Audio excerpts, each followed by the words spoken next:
विशाल पाटलांनाही अजूनही काँग्रेसकडून उमेदवारीची अपेक्षा आहे। जिल्ह्यात या फेरविचार करेल असं विशाल पाटील म्हणतात।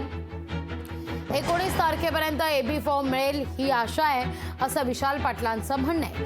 विशाल पाटलांना काँग्रेसकडून एबी फॉर्म अद्याप मिळालेला नाही। दरम्यान विशाल पाटलांनी बंडखोरी करत उमेदवारी अर्ज दाखल केलेला आहे। या मुद्द्यावर अंबादास दानवे काय म्हणतात पाहूया आपण। काँग्रेस त्यांच्या पक्षाच्या जे कोणी आहे इच्छा असणं सगळ्यांचं आहे। आमच्याकडे सुद्धा अनेक ठिकाणी इच्छुक लोक आहेत, परंतु भावनाला मुरड घालावी लागते। आत्ताच्या घडीला महाविकास आघाडी म्हणून आपण लढतो। कित्येक जागा आपल्या ताकदीच्या असूनही सोडाव्या लागतात।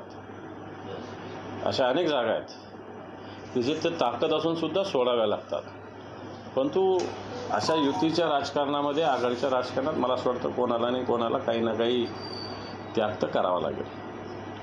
त्यामुळे जो काही विषय असेल तो काय फार मोठा विषय असं समजण्याची गरज नाही। काँग्रेस पक्षातला अंतर्गत तो विषय, काँग्रेस पक्ष त्याच्यावर सामोरं जाईल। काँग्रेस त्याला फार आम्ही त्याची काळजी करावी अशातला काही भाग नाही।